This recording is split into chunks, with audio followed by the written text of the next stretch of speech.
Okay, her der har vi tælleren øverst, det kan huskes på, at den er top. Nede der har vi nævneren, det kan huskes på, at den er nede. Altså tælleren er i toppen, ikke? Vi genkender det ved, at det hedder andel og dele. Andel er det, der angiver, hvor meget der er farvet eller skraveret i det her tilfælde ved den her lagkage. Og delene, det er, hvor mange dele. Det vil sige, at der er en andel ud af 4 dele.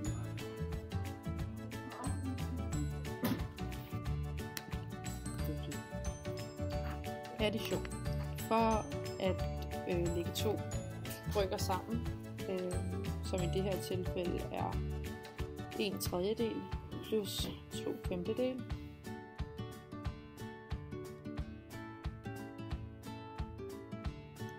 Vi kan se, at nævnere ikke er det samme, så derfor så skal vi forlænge begge nævnere, så det giver det samme.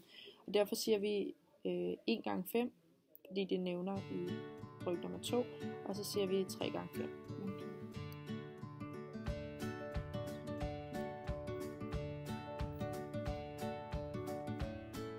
Næste gang siger vi 2 gange 3 og 5 gange 3, fordi vi ganger den anden nævner med de 2 andre tal.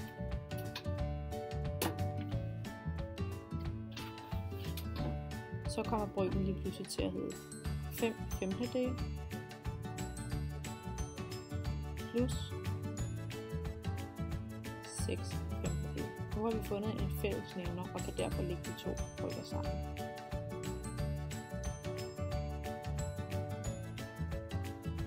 Det gør vi ved at sige 5 gange 6.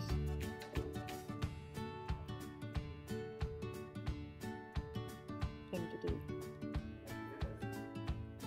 Hvilket giver 11/5. Så resultatet.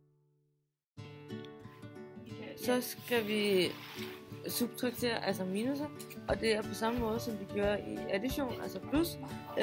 Samme regnemetode, den hedder 1/3 minus 2/5.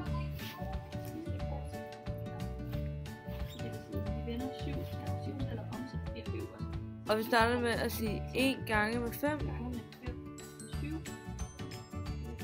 over 3 gange med 5 minus 2 gange med 3 og 5 gange med 3. Det bliver så 5/15 minus 6/5. Så hedder den, de to, så hedder det 5 minus 6/15. Og det er lige med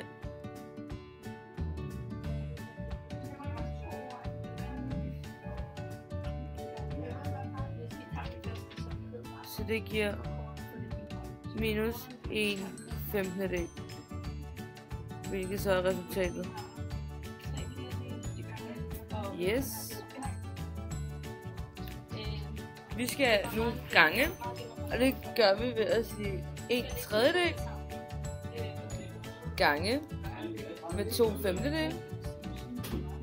Og det er ret enkelt, fordi nu skal vi bare gange tæller med tæller og nævner med nævner. Easy, easy. Og så regner du egentlig bare resultatet ud af de 2 udregninger.